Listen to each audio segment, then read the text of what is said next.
सबैलाई नमस्कार। यो चाहिँ चिनी गाउँ चिनी हिल्सा भनेर चाहिँ जमसुङको ठ्याक्क पारिपट्टि यो हाम्रो तमुशास्त्र अनुसार रहेको छ। भाइहरू हाम्रो दाजुभाइहरूसँग आज चिनी हिल्सामा आएर हामीले चाहिँ हाम्रो पितापुर्खाको ठाउँमा हामीले पाइला टेक्न पाउँदाखेरि हामी एकदम हर्ष र खुसी भएका छौँ। ल हेर्नुहोस् है कति राम्रो हिमालको निलगिरी हिमालको काखैमा रहेको यो सानो यो टिनी हिल्सा अत्यन्तै सुन्दर गाउँ। यो गाउँमा हाम्रो पितापुर्खाहरूको बसोबास रहेको थियो। यहीँबाट नै मनौ गएर पछि खोला सोत्रामा गएर बसेसरको सिलसिलामा कृषमा गएर बसोबास गरेको हाम्रो आखिरी अन्तिम हाम्रो तीर्थे बाबाआजले बसेको थियो है।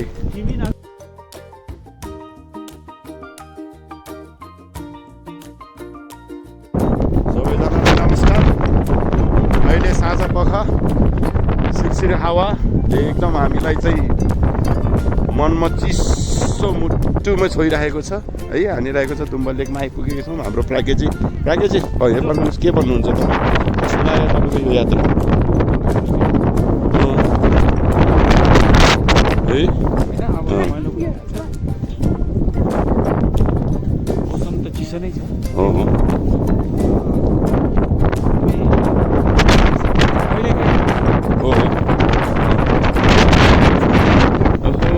नमस्ते नमस्ते। ओहो हामी पनि भेट भयो है। ओहो ल बहिनीहरू पनि भेट भयो दुम्बा लेकमा। एकदम खुसी लाग्यो साँझ पख यो भ्यू हिमाल हेर्नुहोस् है यस्तो छ। दुम्बा लेक यस्तो छ अनि त्यसपछि निलगिरी हिमाल यहाँ काखैमा छ अनि दाजुभाइहरू आइरहेको छ। कहाँ बस्नुभयो बहिनी? बहिनी कहाँ बस्नु? जमसमा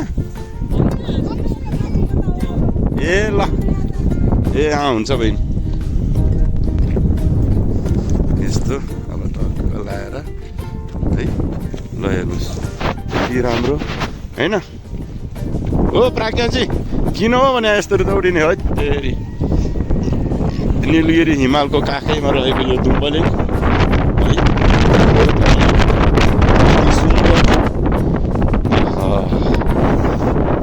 आनन्द आयो। निलगिरी हिमाल देखिरहेको छ। हिमालले खेलिरहेको रहेको छ दुम्बा लेकसँग। सानो यो पौवा सानो नानीको यो हेर्नुहोस् त। नानीहरू पनि त्यसरी रमाइलो गरिरहेको छ नानीहरू पनि है। ओहो ल हेर्नुहोस् है आम्मामा हिमाल यस्तो छ। ल हेर्नुहोस् वाह मौसम चाहिँ साह्रै चिसो। ल हेर्नुहोस् है गडनेस ओ माई गडनेस विचार जस ईश्वर तपाईँको सृष्टि कमाल छ होइन। ओहो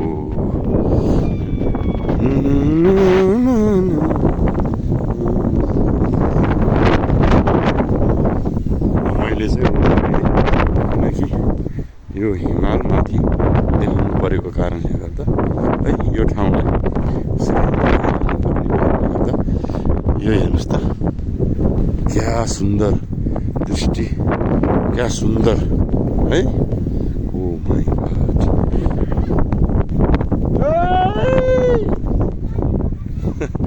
यस्तो भइरहेको छ हेर्नुहोस् ए ओ माई गॉड। ल हेर्नुहोस् है ल हेर्नुहोस् होइन ल ल जमसङको होटेलबाट देखिएको यो सुन्दर भ्यू गमलामा फुलेको यो फुल कति राम्रो। र हेर्नुहोस् है निलगिरी हिमाल कति राम्रो देखिएको दुम्बा ताल पनि निलगिरी हिमालको काखैमा अवस्थित छ है। एकदम राम्रो छ हेर्नुहोस् त आनन्दको।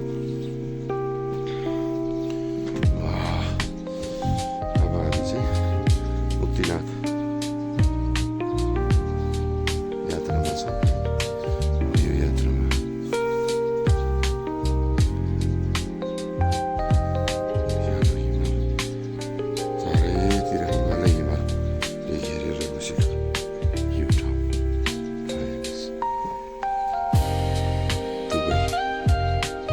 जस्तो छ फेरि रुखहरू छैन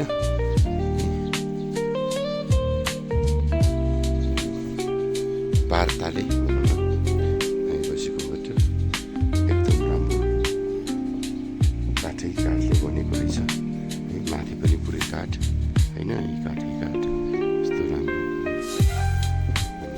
राम्रोसँग सुतेर रिल्याक्स गरेर सुतेर हामी झऱ्यौँ सबै दाजुभाइहरू सबै रेडी छ है घरमा आम्मामा सबै टन्न नै भइरहेछ ल ल ल कति के कसो कसो हो पुरै तयारीमा छ ऊ कोही हेलमेट निकालेको छ ऊ ल ऊ सन्तोष दाजुहरू सबै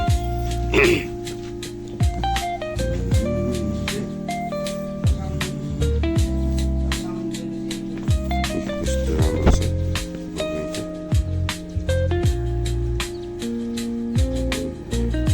बगैँचा आहा यस्तो राम्रो फुलेको है यस्तो राम्रो यस्तो राम्रो हिमाल हाम्रो नेपाल त साँच्चै नै भन्ने भयो स्वर्ग नै हो है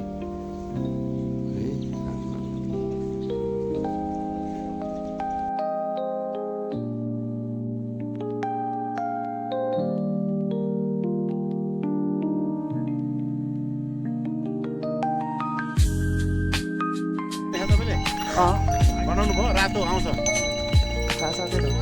ए बनाउनु भयो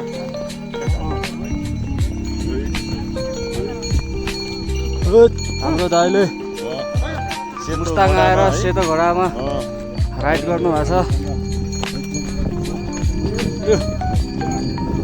ओहो के छ दाइ एकदम ठिक छ एकदम कस्तो छ मुक्तिनाथको यात्रा पनि भेट्नु भाइको शुभ नाम के रे मेरो नाम दलबहादुर शेर्पाली हजुर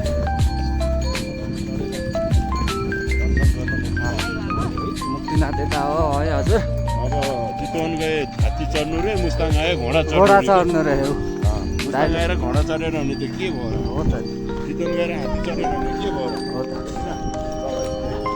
सबैजनालाई नमस्कार मुक्तिनाथ विष्णु भगवानको मन्दिर यो पतन भएको ठाउँ यो मुक्तिको यो प्राङ्गणबाट हेर्नुहोस् भक्तजनहरूको 108 धारामा नुहाएर कर्मकुण्डमा आएर भिडभाड यस्तो छ हेर्नुहोस् मुक्तिनाथको भिडभाड है भक्तजनहरूको मनले आँटेको सबै कामना पुरा हुनेछ भन्दै आफूले कर्महरू गरेका सबै पापहरू कष्टहरू पनि सबै नष्ट हुनेछ भन्ने विश्वासको आधारमा है हेर्नुहोस् त भक्तजनहरूको यति धेरै घुइँचो लागेको छ यो विष्णु भगवानको मन्दिर मुक्तिनाथ बोनिजमबाट लिप्रो मार्स्यो है अनि उता ज्वाला मन्दिरमा ज्वालामाई आगोरा पानीको अनि गुरु रिब्लुछेको बाट वज्रबाट आगो उत्पन्न भएको ठाउँ भनेर पनि बुझिन्छ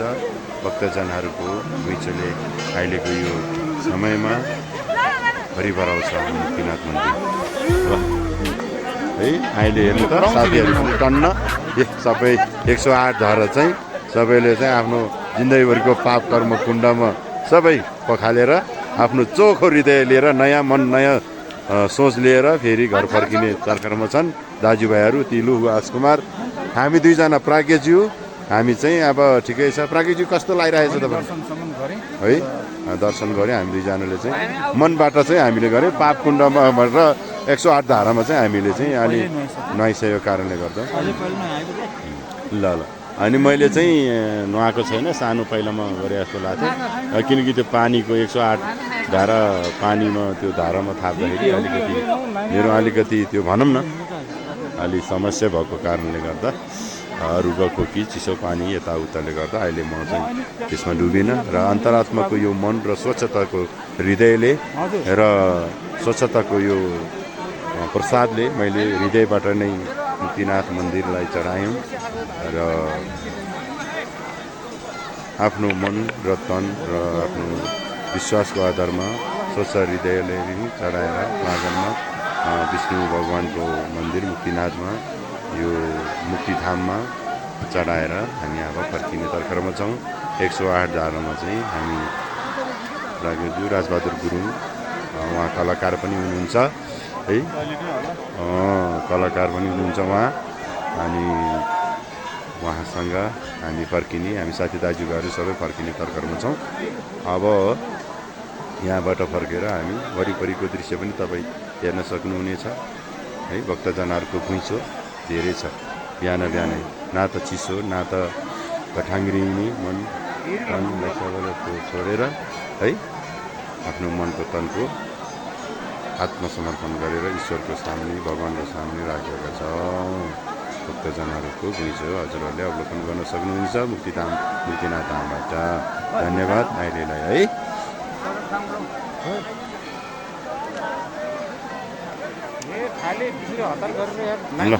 अब भन्नुहोस् त, हाम्रो कलाकार पनि हुनुहुन्छ उहाँ राजबहादुर गुरुङ अनि प्राज्ञज्यू पनि हुनुहुन्छ। तपाईँको यो मुक्तिनाथ धामको यसो छोटो केही सुनाइदिनु न, तपाईँलाई कस्तो लागिरहेको छ? साँच्चै हाम्रो नेपालमा कस्तो ठाउँहरू रहेछ भन्ने कुरो चाहिँ अब धार्मिक किंवदन्ती अनुसार मलाई खास चाहिँ त्यति धेरै नलेज त छैन। जे होस् यहाँ आइसकेपछि दर्शन गरिसकेपछि जति पनि हामीले जीवनमा अब जानी नजानी केही पापहरू गरिरहेका छौँ होइन, ती पापहरूबाट चाहिँ मुक्त होस् भन्ने मुक्तिनाथ भनेर हुन्छ। ए ल हस्, धन्यवाद। अब यो विशेष गरेर हाम्रो जति पनि पाप कर्महरू छ ती कर्महरूलाई बिस्तारै धुने ठाउँ अर्थात् यहाँबाट मुक्त गरिदियो भनेर चाहिँ यहाँ चाहिँ हामी दर्शन गर्न आउने यही हो। अब आइयो चिसो मौसम छ, अब बिना मेहनत त केही पनि प्राप्त हुँदैन। धेरै माथि आइसकेपछि यो जाडो कपेर धेरै मान्छेहरू यहाँ स्नान गर्नुभएको छ होइन। जे त्यही पाप मुक्त होस् भन्ने हिसाबले नै होला सम्भवतः हामीले यसरी बुझौँ। हामी पहिल्यै स्नान गरेको कारणले गर्दा तपाईँ चाहिँ 108 धारामा चाहिँ स्नान गर्नु भएन, तर अन्तरात्माले मनले भगवान् विष्णुको चरणमा चाहिँ तपाईँले स्वच्छ मनले तपाईँले चाहिँ भक्तिभावसँग चाहिँ तपाईँले चाहिँ आफ्नो मनको चरणहरू तपाईँले चाहिँ विष्णु भगवान्को चरणमा चढाउनु भयो। अब पहिला नै हामीले यो 108 धारा प्लस पुण्य नुहाइसक्यौँ।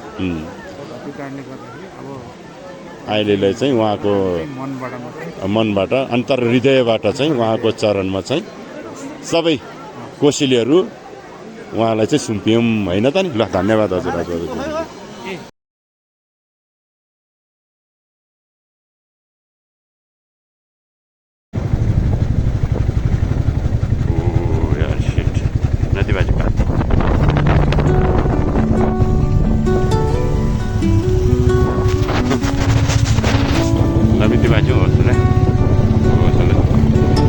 कस्तो लागिरहेको छ केटा?